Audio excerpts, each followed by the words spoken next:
Today we are going to discuss integrated disease management. Okay, integrated disease management. यहाँ पर बच्चे आप पहले इस टर्म को समझ लें। देखिए, इंटीग्रेटेड में इंटीग्रेटेड लफ्ज निकला है इंटीग्रेटेड लफ्ज लिया गया है इंटीग्रेशन से। इंटीग्रेशन क्या होता है? मिलाना, चीज़ों को इकट्ठा कर देना। और डिजीज, बीमारी, मैनेजमेंट, किसी भी डिजीज को मैनेज करना।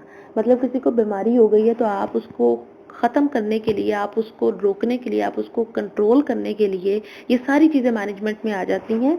मैनेजमेंट में हमारे पास क्या क्या कुछ आ जाएगा बच्चे? अगर नहीं हुई, होने से पहले हम उस डिजीज़ की क्या करेंगे? प्रिवेंशन, उसकी रोकथाम के लिए कि वो फैल ना जाए। और अगर हो गई है तो फिर हम उसको क्योर करने के लिए, उसका इलाज करने के लिए क्या क्या कुछ करते हैं। ये सब कुछ किस में आ जाता है? डिजीज मैनेजमेंट में आ जाता है।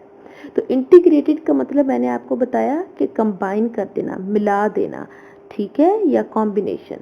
तो इंटीग्रेटेड डिजीज मैनेजमेंट हमारे पास वो तरीका होता है जिसमें किसी भी डिजीज को कंट्रोल करने के लिए या उसका इलाज करने के लिए या उसकी प्रिवेंशन के लिए जितने भी हमारे पास पॉसिबल ऑप्शंस होते हैं वो सारे के सारे हम लोग अगर इकट्ठे कर लें तो वो हमारे पास क्या बनता है? Integrated disease management. जैसे इसकी एक बेहतरीन एग्जांपल हमारे पास आजकल क्या आ जाती है बच्चे?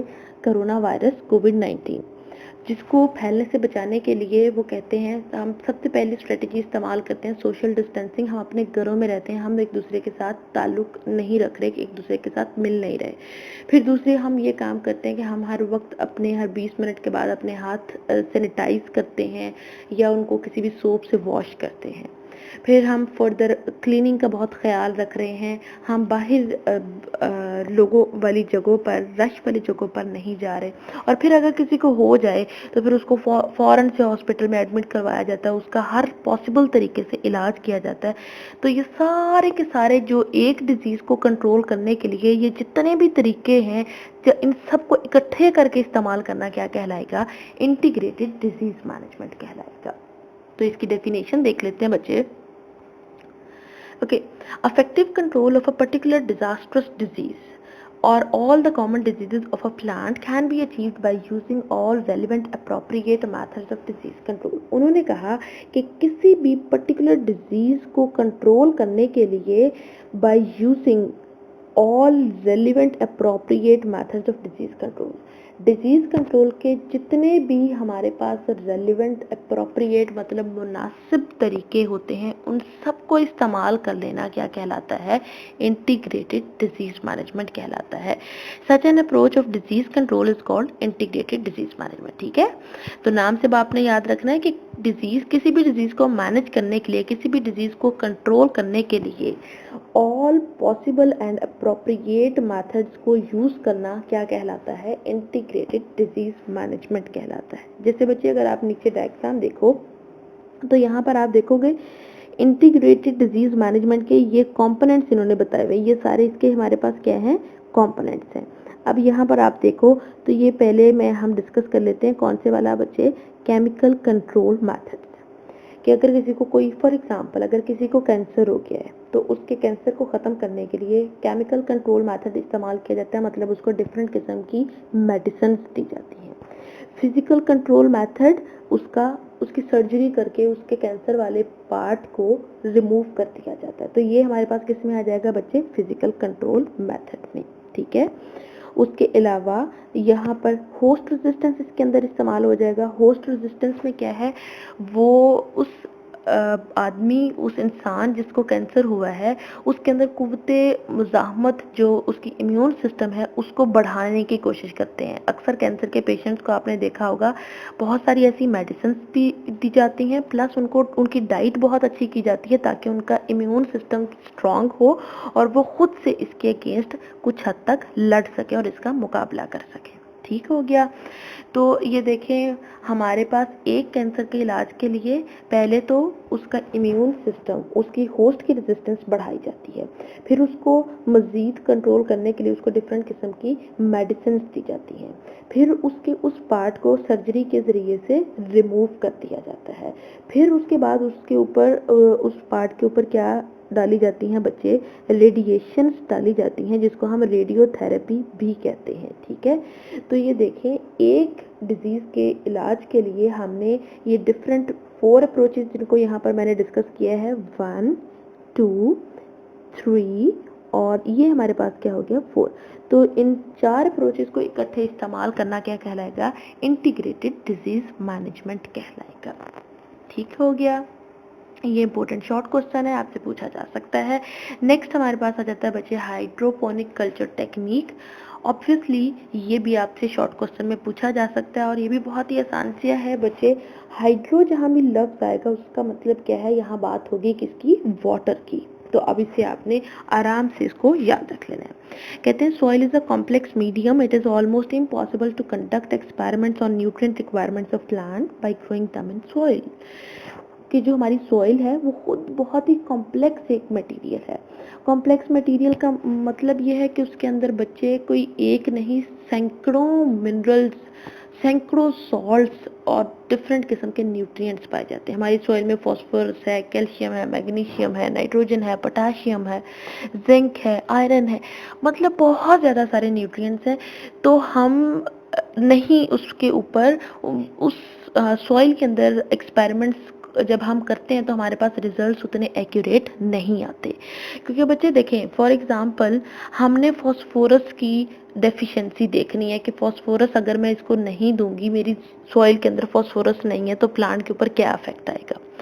लेकिन हो सकता है कि फास्फोरस जो काम कर रही है वही काम मैग्नीशियम भी कर रहा हो थोड़ा बहुत, और मैग्नीशियम हमारी सॉइल में मौजूद है तो मैग्नीशियम की वजह से वहाँ पर हमारे पास रिजल्ट कुछ और आ जाएंगे।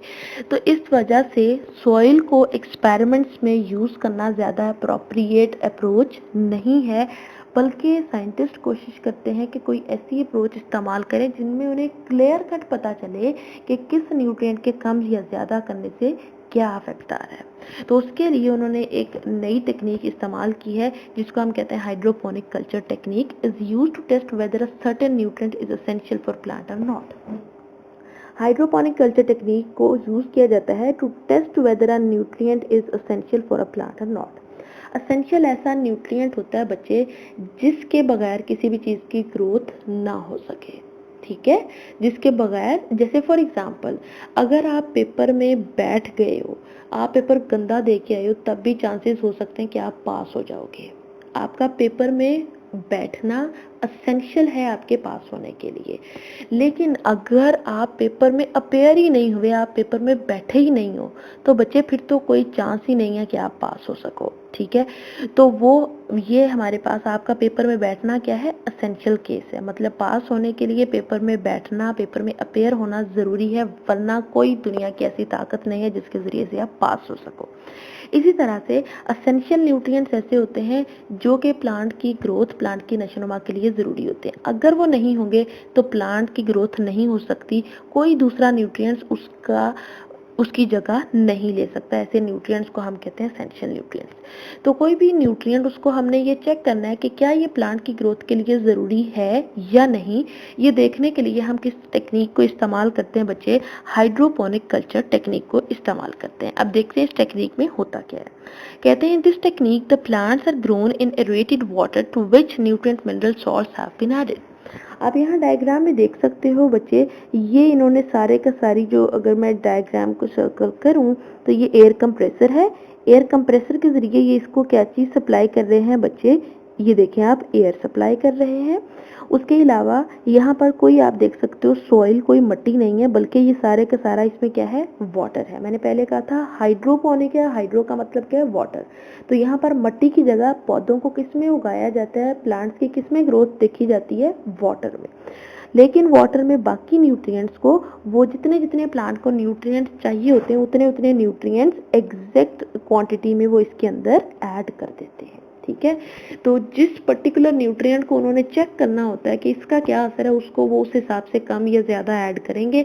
बाकी न्यूट्रिएंट्स एग्जैक्ट क्वांटिटी कैलकुलेट की होती है साइंटिस्ट ने, वो उतनी उतनी क्वांटिटी पानी के अंदर ऐड करके पौधे को पानी में ही उसकी ग्रोथ करवाते हैं, मिट्टी में उसकी ग्रोथ नहीं करवाते। तो this is called hydroponic culture technique. Hydroponic farming, however, is yet not feasible.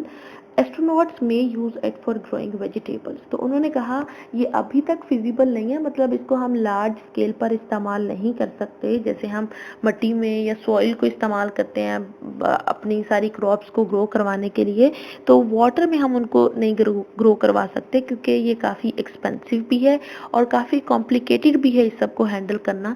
तो नॉर्मली ये फिजिबल नहीं है, लेकिन ये एक बेस्ट ऑप्शन है खलाबाजों के लिए, क्योंकि बच्चे वहाँ पर तो सॉइल नहीं मिलती, तो वो वहाँ पर जाके आराम से हाइड्रोपोनिक कल्चर टेक्निक के ज़रिए अपनी पसंद की सब्जियाँ और फ्रूट उगा के और आराम से अपनी पसंद की वहाँ पर सब्जियाँ और चीज़ें खा सकते हैं। ठीक हो गया। सो नेक्स्ट स्टेप क्या आ जाता है बच्चे, फूड प्रिजर्वेशन। अभी तक हमने देखा डिफरेंट जो हमने टेक्निक्स देखी, उनमें ये बताया गया कि किस तरह से फूड प्रोडक्शन बढ़ाई जा रही है, फूड की पैदावार को इंक्रीज किया जा रहा है। अब देखिए, अगर आपने फूड की पैदावार तो बढ़ा ली, लेकिन उसके बाद अगर आपकी फूड ज़ाया ख़राब हो गई तो उसका कोई फ़ायदा ही नहीं है। तो हम जब हमारे पास फूड ज़्यादा होती है, हम उसको क्या करते हैं, प्रिजर्व करते हैं, हम उसको महफूज करते हैं ताकि हमारी फूड ख़राब ना हो सके। तो फूड प्रिजर्वेशन के लिए बायो ने क्या टेक्निक बताई है वो हम देख लेते हैं। Different techniques of food preservation have been developed for protecting food from spoilage and for its use and transport over long distance without damaging its quality. तो उन्होंने कहा डिफरेंट फूड प्रिजर्वेशन टेक्निक्स बनाई गई हैं फॉर प्रोटेक्टिंग फूड को protect करने के लिए फ्रॉम स्पॉइलेज, ताकि वो ख़राब ना हो जाए, and for it's use and transport over long distance, और उसको लंबे अरसे तक इस्तेमाल करने के लिए और एक जगह से दूसरी जगह भेजने के लिए। जैसे देखिए बच्चे, अगर हम रूरल एरियाज़ को देखें तो वहाँ पर ये दूध वगैरह की प्रोडक्शन ज़्यादा होती है, क्योंकि वहाँ लोग गाय वगैरह और मतलब एनिमल्स रखते हैं। लेकिन अगर हम अर्बन एरियाज़ की बात करें, शहरों की बात करें, तो क्योंकि वहाँ पर एनिमल्स कम रखे जाते हैं, तो वहाँ पर मिल्क की प्रोडक्शन कम होती है। तो मिल्क ट्रांसफ़र होता है कहाँ, रूरल एरियाज से अर्बन एरियाज की तरफ, मतलब देहातों से शहरों की तरफ। लेकिन हम तो जानते हैं कि दूध तो बहुत जल्दी ख़राब हो जाता है, तो फिर हमारे पास कुछ टेक्निक्स होनी चाहिए जिनके ज़रिए से उसको प्रिजर्व किया जा सके, उसको महफूज किया जा सके, ताकि उसकी ट्रांसपोर्ट के दौरान वो ख़राब ना हो जाए। ठीक हो गया। So one of these is pasteurization developed by Louis Pasteur.